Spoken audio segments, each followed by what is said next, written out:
Welcome back to the show. We got a great one lined up. Somebody roll that beautiful intro.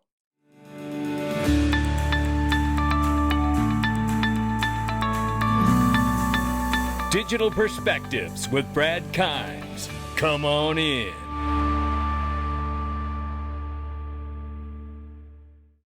Welcome back to the show. Remember, you can open up your free account today with Caleb and Brown. Just simply go to XRPwealth589.com. XRPwealth589.com. Start getting the best night's sleep you've ever had in crypto. Free institutional grade custody, no hidden fees or spreads, one flat rate, and they got multiple layers of security. And guess what else? They have something nobody else has. It's human customer service. That's right. That's why I'm telling you get the best night's sleep since you've been in crypto, because you can actually speak to a human instead of falling into some endless queue that never ever seems to get to you without you losing your mind, wondering if your assets are safe. That's why I'm telling you to do it. That's why I keep bothering you. Not so bad, huh? Go to XRPwealth589.com. I'm telling you, it's one hell of a feeling. Take a look right here. We see $3.58 trillion market cap for cryptocurrency right now. We're up 1.3 on the market. Bitcoin, 109,000 plus. Ethereum, 2,700 plus. It's waking up. XRP at the number 4 spots, 231. We're up 1.9 on the 24 and up 4.9 on the 7-day. But 231 and getting above 230 is a big point. So sitting here ranging between 224 and 232, we'll keep an eye on it. Let's get into this. Shout out to Phil and Dom Kwok from Easy A, who apparently never sleep. They travel the world. The time zones don't matter.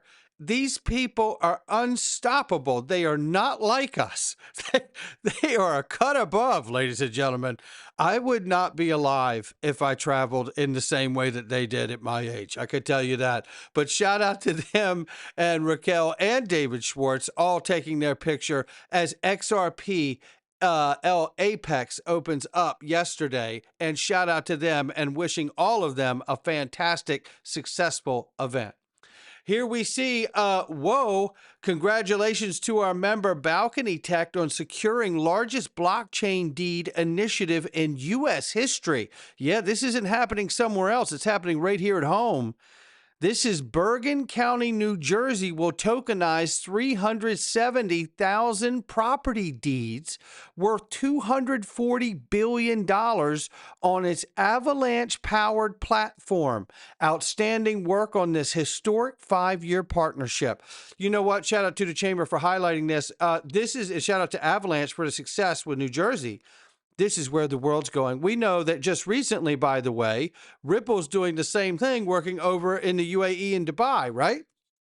This is where the world is going.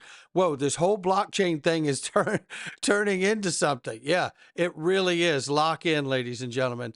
And here is our new SEC chair, Commissioner Paul Atkins. And boy, oh boy, is this refreshing to hear from him. Take a listen.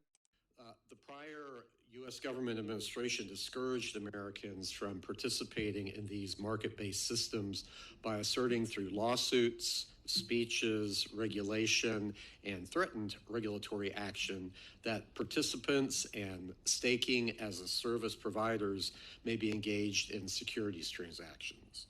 I'm grateful to the Division of Corporation Finance staff for clarifying its view that voluntary participation in proof of work or proof of stake network as a miner or validator or staking as a service provider is not within the scope of the federal securities laws.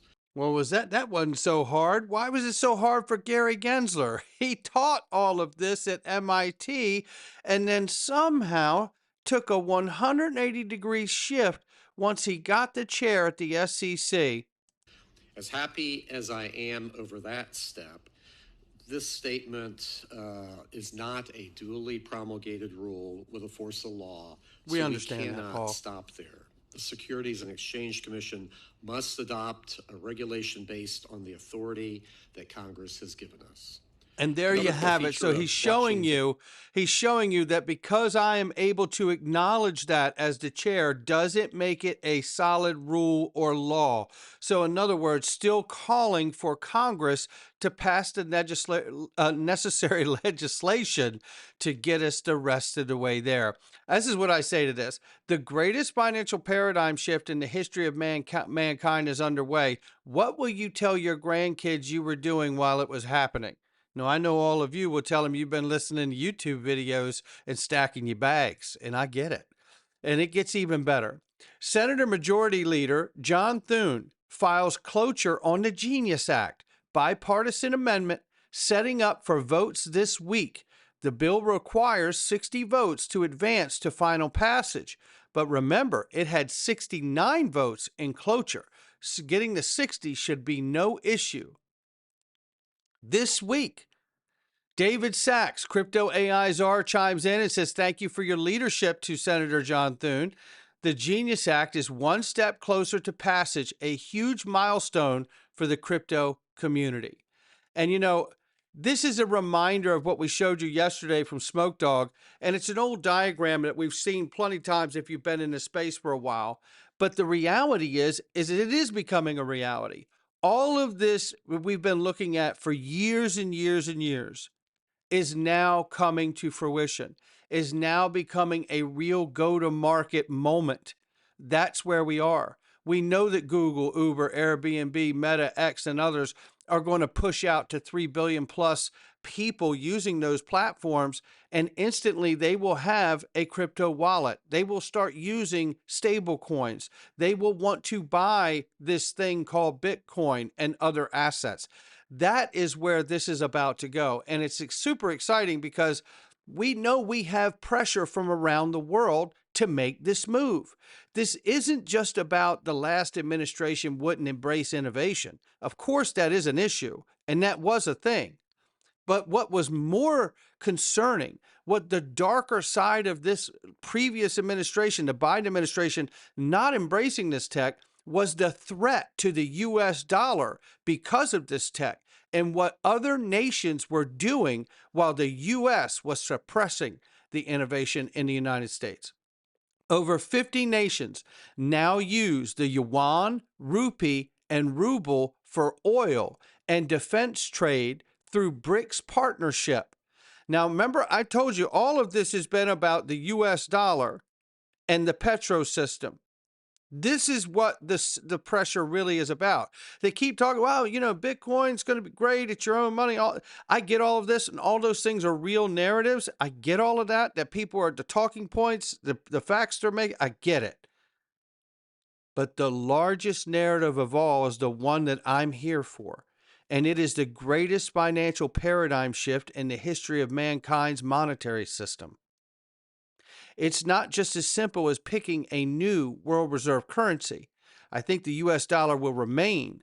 What it is understanding that we're putting a new highway in place, which is these value protocols made up of distributed ledger technology.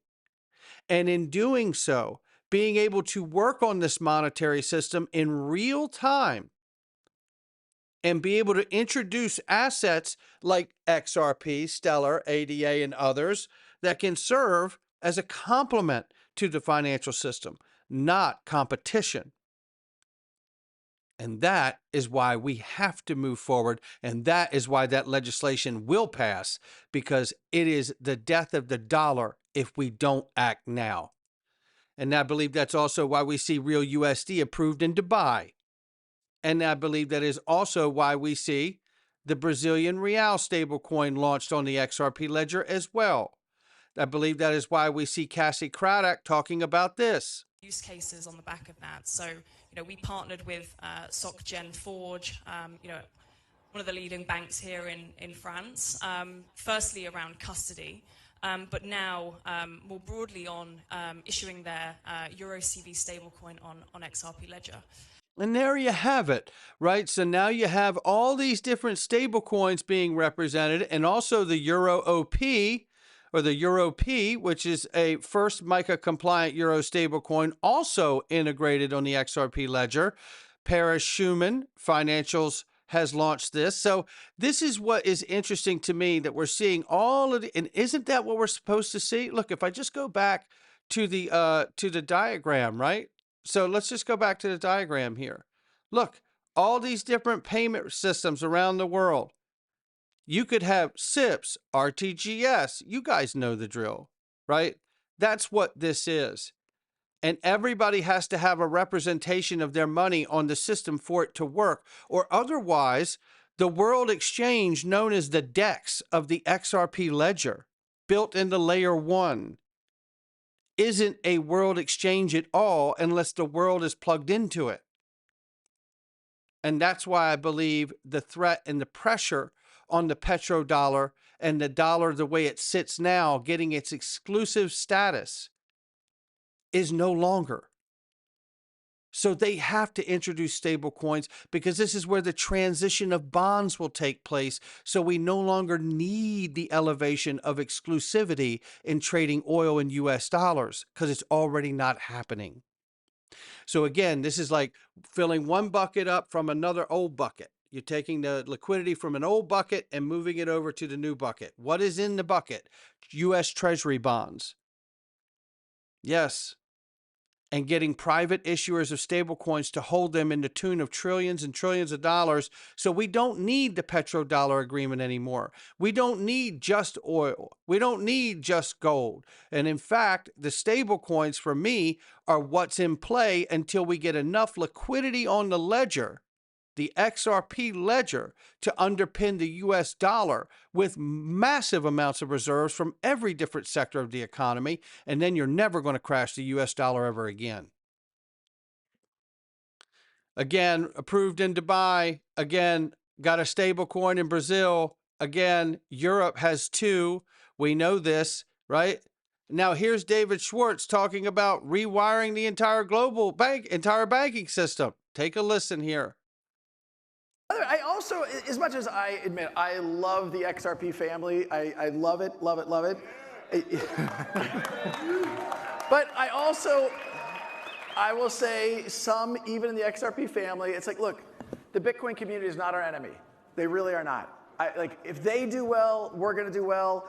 We might do better. It's just like, it's not a zero-sum game. And I think the one thing I learned, I was in Silicon Valley for 24 years. The one thing you learn is tech is not a zero-sum game. We're going to grow the pie. And David Schwartz was up here yesterday talking about rewiring the entire banking system and what this looks like maybe in 10 years or 20 years. We underestimate how big that change is and how profound it is. And we get there by being collaborative and working together, not against each other. Sorry, I'll shut up. There you have it. Rewiring the entire banking system. And this has always been the deal. This is not a secret. This is not breaking news. But what I'm showing you is all these different regions launching stable coins so they can do what? Interact on the new digital on-chain economy, which is some version of rewiring the entire banking system. Isn't it? Again, it's always been about the macro goal for me. And again, how about acquiring a prime broker like Hidden Road? What a great 3 minutes this is. And by the way, the original official video from XRP Las Vegas is out on my channel right now. Take a listen. Certainly, you look at the Hidden Road transaction. I mean, frankly, just you're kind of unshackled now. Our conversations now are more about what's going to happen than what has happened. Maybe though you can talk a little bit about that. Like acquiring a prime brokerage is kind of interesting, because on the one hand, you guys are doing everything as crypto native as can be, but you're also gesturing and understanding how TradFi works, how Wall Street works. I mean, maybe you can give us some sense as to what you're thinking here. So, I mean, look, this is going to sound a little hyperbole, but it is an amazing time to be alive and see the shift of headwinds to tailwinds. And I think people still underestimate how profound that will be when the largest economy in the world and the most important regulatory bodies in the world go from being hostile, openly and actively hostile and counterproductive, to constructive, to how do we partner with this industry. It's a massive sea change. I think people underestimate how consequential that will be over 2025, 2026, and beyond. Now, one of the things in the Hidden Road acquisition particularly, I think Ripple tries to be a little bit, we're kind of at the infrastructure layer. We try to think about where the world is going and make bets that are going to play out over years. I've always talked about, and this community particularly has been extremely patient as we have fought some frustrating fights. But the Hidden Road acquisition is really about continuing to build bridges between traditional finance and decentralized finance. There it is. And I think if you believe that it's just going to be, okay, the DeFi world is just going to grow and replace it, I don't believe that. We have to bridge that gap. And Ripple has been working around our payments business and bridging that gap for almost a decade. And for me, Hidden Road represents, if we want the largest market makers, the largest hedge funds in the world to come into this ecosystem, we need the infrastructure to enable that. Hidden Road is one of the fastest growing non-bank prime brokers. Most of the players in the prime broker space are the traditional commercial banks. And for those guys have been hostile towards crypto because of the regulatory dynamic. That's changing a little bit, but Hidden Road, I think, is a subtle, almost flex to their hundreds of clients, names you've heard of, the largest financial players in the world that are using Hidden Road. They cleared $3 trillion last year. They're growing very quickly, and frankly, with Ripple's balance sheet, we're only going to see that accelerate. That's great for the XRP ecosystem. That's great for RLUSD. And I will keep reminding people, Ripple is completely committed to what we can do to make XRP the most trusted, the most useful, and the most liquid digital asset on the planet. We will always be committed to that. And I believe in large part that is because of exactly what I've laid out in this video today. Because ultimately, once you get beyond the stablecoin private issuance and all those private issuers holding bonds as a new use case to soak up all these bonds, then your next step is to drive as much liquidity onto the XRP ledger as possible. So then you can carry reserves from oil, gold, tokenized real estate, other sovereign currencies and bonds around the world. You get it. And then you can back the US dollar with XRP at that point. And then once you do that, the only way to crash the dollar or the XRP ledger is to literally end the world. And none of us want to see that. And I don't think it'll be possible. And that possibly could end up being the greatest definition of what decentralization could mean. All right, let's take a look at this. It's Egg Rag Crypto said market cap to 1.5 trillion. Only a few can see. Well, coming down here, if you just take a look at it, he's looking at the numbers here. He says historic patterns for 2017, Fibonacci moved from 1 to 1.618. Gains were about 242%. If you project the market cap around 1.5 trillion, it implies XRP could hit around 25 bucks. This gives him conviction potential XRP price at around 760 based on the approach. If you're just looking at the 2017 move that took place. Fibonacci 1.618 is based on the 2018 high and the 2020 low. The market cap could reach $978 billion with XRP price around $17. How about that? So a lot to consider. And then I showed this, which was back in the day, which is a nice breakdown of Fibonacci levels and market cap support to numbers and price. So here you see, if they said 959 market cap, about 16 bucks and change. So numbers are about the same, and a little more than 1.5 trillion could put us at $32. So we need to pay attention because, just coming back to like what Brad's talking about here, you're bringing the financial system, hundreds and hundreds of financial players that are using Hidden Road to begin to integrate using RLUSD. And at some point, XRP can help settle in the background as well. And all of this is serving $3 trillion, and certainly it will be more once you roll in what we're having on Ripple's side of the balance sheet. So this is a huge moment to where we're going, and I believe it signals to exactly the path of using stable coins as a bulkhead and get the bonds repositioned back home so other countries can't dump them and hurt us. And then from there, drive the liquidity needed onto the XRP ledger so they can at some point underpin the US dollar with those and then readjust the bonds and the position from the private issuers at that point. Okay, that's going to do it for me. Now we're going into the Freedom Zone. I hope you will join us. It's going to be a good one today. Look, all the presidents are related. Say what? You're not going to believe this. We have something for you to see here, and it's quite remarkable. So I hope you will join us. Just click the button underneath any title that says join, or go in the description box and join us in Patreon. Same perks, same price. It's 0 Google ads on every video, plus extra content as well. Loving the conversation in here. Not financial advice from me or anyone else. Come on in. All right.